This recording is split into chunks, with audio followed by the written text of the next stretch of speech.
Hello everyone, welcome back to my YouTube channel. So in this video we are going to study the coordination. Okay, so let's start.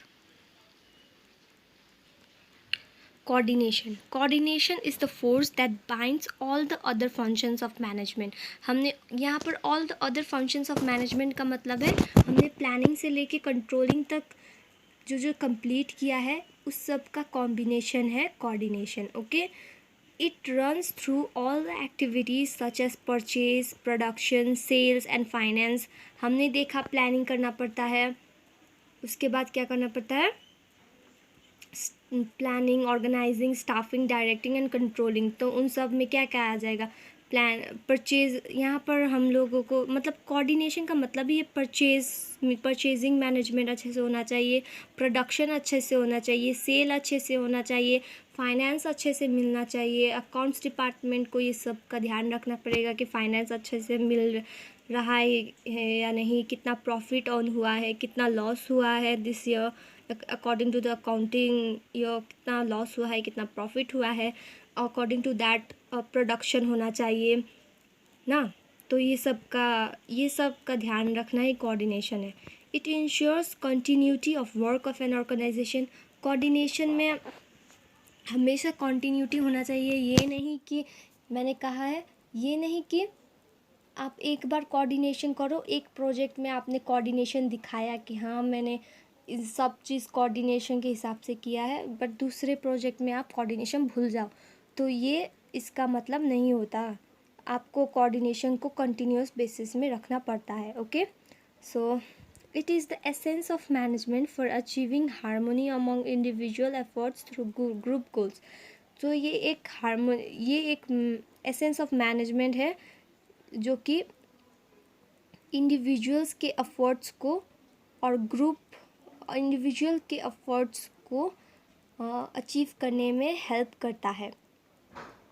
Individuals in an organisation, उनका goals क्या होता है कि वो अपने organizational goals को achieve कर सके.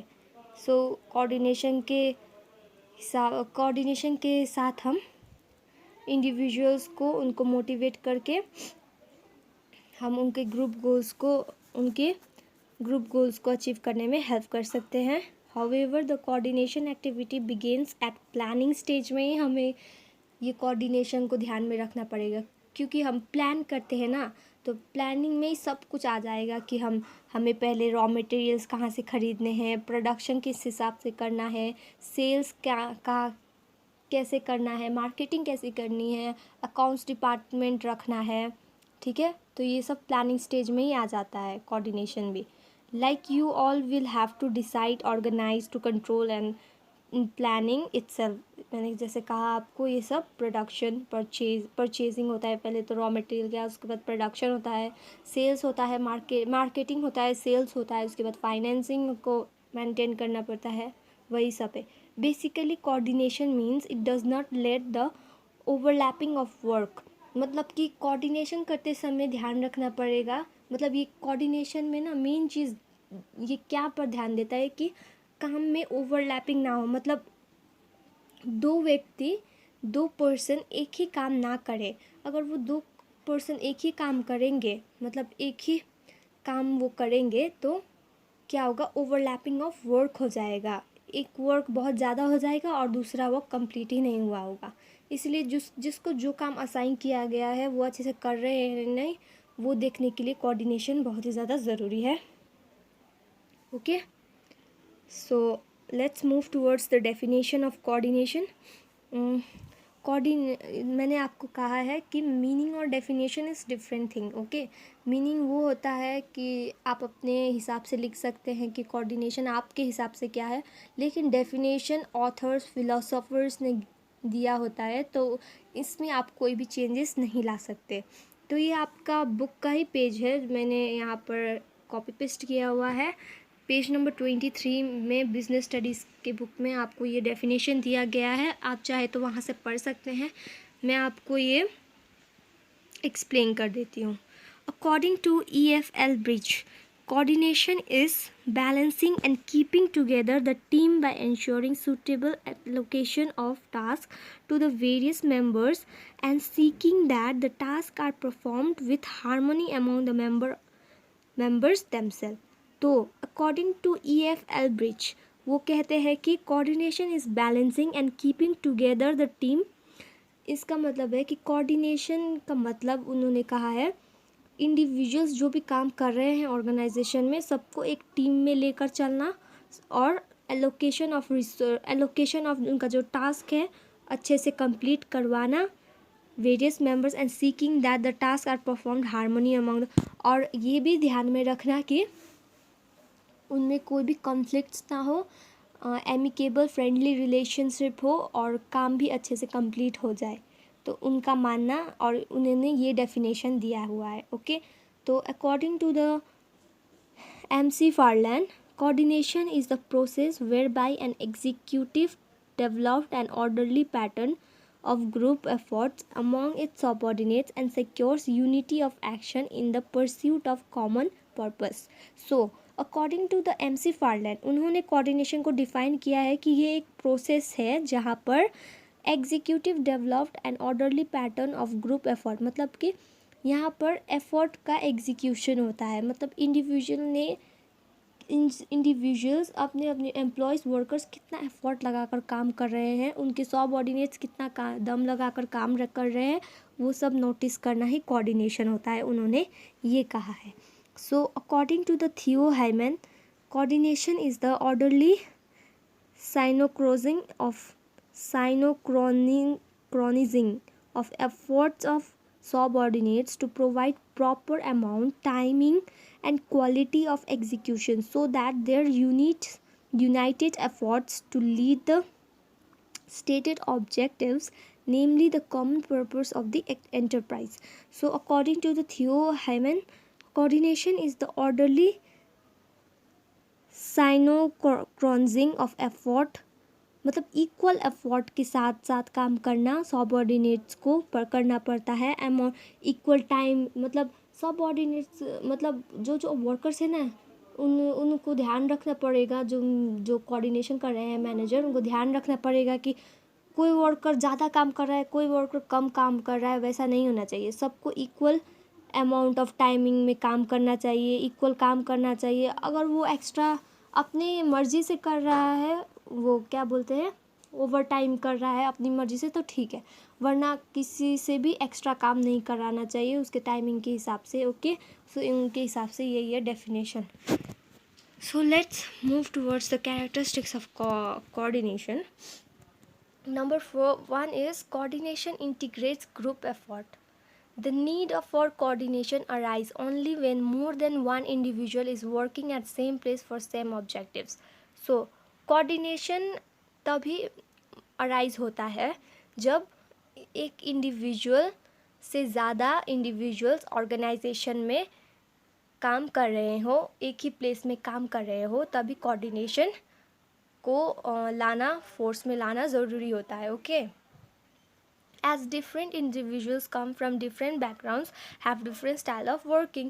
हाँ, ये तो सच है ना कि different individuals different background से आते हैं, उनके काम करने का तरीका अलग है. तो लेकिन वो जब एक ऑर्गेनाइजेशन में आते हैं तो उनको एक टारगेट दिया जाता है कि आप यहाँ पर काम करो ये गोल अचीव करने के लिए. तो उनको ऑर्गेनाइजेशन में आने के बाद वो टास्क परफॉर्म करना पड़ता है. So there is no need to unify their efforts in common direction. So there is no need to unify their efforts in common direction. उसके बाद है नंबर B है, we have okay. Coordination ensures unity of action. Coordination हमें unity of action show करता है. Coordination always emphasize on unifying the actions of different individuals. मतलब कि कौन इंडिविजुअल कितना एफर्ट के साथ काम कर रहा है और उसके एफर्ट का जो रिज़ल्ट है वो कैसा आ रहा है, कोऑर्डिनेशन वो देखता है. The main aim of every manager is to coordinate the ये एक्टिविटी है. ओके, सॉरी, ये एक्टिविटी है. The main aim of every manager is to coordinate the activity and function of all individual to common goal. तो main aim जो है manager का वो क्या है, is to coordinate the activity, जो भी एक्टिविटीज़ हो रहा है उसको कोऑर्डिनेट करना, फंक्शंस को कोऑर्डिनेट करना, इंडिविजुअल्स को मोटिवेट करना और उनके कॉमन गोल्स को अचीव करने के लिए. ओके, तो इसी का मतलब है coordination ensures unity of actions. So the next one is coordination is a continuous process. Coordination has to function every time non-stop. मतलब ये हमने देखा है कि कोऑर्डिनेशन एक वन टाइम फंक्शन नहीं है, इसे हमेशा फंक्शन करते रहना पड़ेगा. जैसे कि मैंने कहा था आपको, पहला प्रोजेक्ट आपको मिल गया, उसमें आपने कोऑर्डिनेशन दिखा दिया, एफर्ट दिखा दिया और आपने प्रॉफिट गेन कर लिया, तो आप ये इसका मतलब ये नहीं कि आप सेकंड प्रोजेक्ट पे ध्यान ही ना दें. तो कोऑर्डिनेशन सेकंड प्रोजेक्ट में भी अप्लाई होगा, थर्ड में, जितने भी प्रोजेक्ट्स आते जाएंगे सब में कोऑर्डिनेशन होना बहुत ही ज़्यादा ज़रूरी है. एक ऑर्गेनाइजेशन को मेंटेन करके रखने में कोऑर्डिनेशन का बहुत बड़ा हाथ है. Okay, it begins with planning stage में कोऑर्डिनेशन बिगेन हो जाता है, मतलब हमको कोऑर्डिनेशन के साथ काम करना पड़ता है, प्लानिंग में ही हम डिसाइड कर लेते हैं, एंड कंटिन्यू टिल कंट्रोलिंग तक हमको ये ध्यान में रखना पड़ता है. ओके, सो ये बहुत ही छोटा है, मैंने ये ऊपर भी समझाया था इसलिए मैंने इसके कम पॉइंट्स लिखे हैं. Next one is coordination is all pervasive function. At every stage of management coordination is required. It has interdependent, मतलब at every stage of management coordination का होना बहुत ही ज़्यादा ज़रूरी है, या फिर वो प्लानिंग हो, ऑर्गेनाइजिंग हो, स्टाफिंग, डायरेक्टिंग, कंट्रोलिंग, जो भी हो सब में कोऑर्डिनेशन का होना बहुत ही ज़्यादा ज़रूरी है. Okay, it has interdependent nature on various activity of various department. मतलब ये एक दूसरे के ऊपर डिपेंडेंट होते हैं, मतलब एक डिपार्टमेंट दूसरे डिपार्टमेंट के ऊपर निर्भर होता है. जैसे फाइनेंस मैनेजर जो है, फाइनेंस मैनेजर उसको, वो जब तक प्रॉफिट नहीं कैलकुलेट करेगा ना, मतलब कितना ऑर्गेनाइजेशन ने कमाया है या फिर कितना लॉस हुआ है, तब तक आगे कोई भी प्रोडक्शन नहीं होगा. क्यों? क्योंकि फाइनेंस से तो किन के आते हैं ना रॉ मटेरियल, वो उस प्रॉफिट जनरेशन जो होगा उसी से तो रॉ मटेरियल किना जाएगा ना फिर से प्रोड्यूस करने के लिए, इसीलिए. ओके, तो ये इंटरडिपेंडेंट है.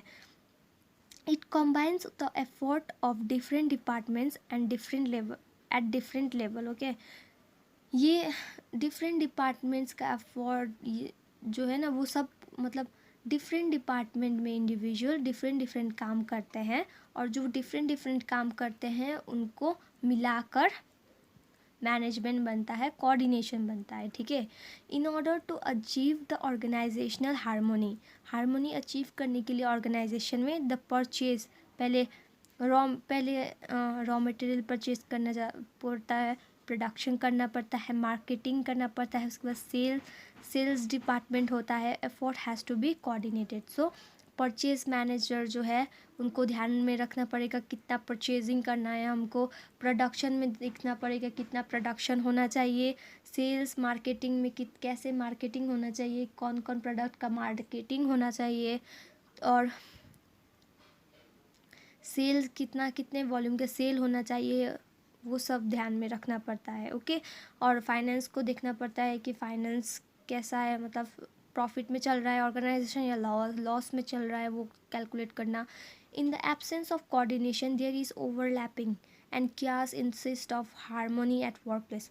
मतलब जब कोऑर्डिनेशन नहीं होगा तो ऑर्गेनाइजेशन में ओवरलैपिंग होगा, मतलब एक ही काम 2 जन 3 जन 4 जन मिलकर कर रहे होंगे और दूसरे वर्क को कोई पूछ भी नहीं रहा होगा, इसीलिए कोऑर्डिनेशन ज़्यादा ज़रूरी है. ओके, अगर कोऑर्डिनेशन नहीं होगा तो झगड़ा होगा कि एम्प्लॉयज़ में झगड़ा करने लगेंगे, वर्कर्स में झगड़ा करने लगेंगे कि मैंने पहले ये काम लिया था, मैं ये करूँगा, तुम ये काम क्यों कर रहे हो, जाकर अपना काम करो. वो बोलेगा कि नहीं मैं यही काम करूँगा, तो कॉन्फ्लिक्ट्स अराइज हो जाएगा ऐसे ही. ओके, लास्ट पॉइंट है ये, नहीं ये सेकेंड लास्ट है point. Coordination is responsibility of all managers. Coordination सिर्फ एक ही मैनेजर पर डिपेंड नहीं होता, फाइनेंस मैनेजर पर ही सिर्फ कोऑर्डिनेशन वो करेंगे तो नहीं हो जाएगा, परचेज मैनेजर को भी साथ में चलना पड़ेगा, सेल्स मैनेजर को साथ में चलना पड़ेगा. ओके, तो coordination is the function of every manager in the organisation. जैसे मैंने बताया कि सब मैनेजर को कोऑर्डिनेशन में चलना पड़ेगा। जैसे कि टॉप लेवल मैनेजमेंट जो होते हैं needs to coordinate with their subordinate, उनको अपने सबऑर्डिनेट्स के साथ चलना ज़रूरी है in order to ensure that the policy made by them is being properly carry out, so that वो अगर ध्यान में रखेंगे तो उन्हें पता चलेगा कि उनके जो पॉलिसीज़ बनाए हैं उन्होंने वो अच्छे से कैरी आउट हो रहे हैं या नहीं। और middle level of management needs to coordinate with both top level and lower level, और मिडल लेवल को मैनेजमेंट कोऑर्डिनेशन के साथ चलना ज़रूरी है क्योंकि उनको असाइन करना होता है काम लोअर लेवल मैनेजमेंट को और अथॉरिटी लेना होता है टॉप लेवल मैनेजमेंट से। और लास्ट में हमारा ऑपरेशनल लेवल मैनेजमेंट है, इट नीड्स टू कोऑर्डिनेट करना ज़रूरी है उन्हें the activity of its workers को to make sure production process is going well. तो उन्हें कोऑर्डिनेशन की ज़रूरत होती है क्योंकि वो देख सके कि अच्छे से काम हो रहा है कि नहीं, प्रोडक्शन प्रोसेस हो रहा है कि नहीं, अच्छे से वर्कर्स अच्छे से काम कर रहे हैं नहीं या नहीं, ये सब। ठीक है, सो हमारा अब नेक्स्ट पॉइंट है या फिर लास्ट पॉइंट है कोऑर्डिनेशन का। Coordination is a deliberate doing work consciously. Doing work consciously का मतलब है deliberate, okay, function. A manager has to coordinate the effort of different people in a conscious manner. तो manager का काम होता है कि वो कोऑर्डिनेशन के साथ काम करे, कोऑर्डिनेशन दिखाए और वही कोऑर्डिनेशन के साथ काम करने के लिए एम्प्लॉयज़ को, वर्कर्स को मोटिवेट करे। Okay, coordination gives the direction of willingness to do work efficiently and effectively. मतलब कोऑर्डिनेशन होना ज़रूरी है क्योंकि ये डायरेक्शन देता है वर्कर्स को, उन्हें काम करने को, उनके काम को सराहना देता है और उनको इंथुजियाज़म देता है, पावर देता है। मतलब पावर ऐसे नहीं, मतलब अंदर से मोटिवेट करके लाता है कि हमें अच्छे से काम करना है। Okay, cooperation is in absence of coordination में लीड टू वेस्टेड एफर्ट्स। तो कोऑपरेशन अगर नहीं होगा कोऑर्डिनेशन में तो एफर्ट का भी यहाँ पर कोई भी फ़ायदा नहीं होगा।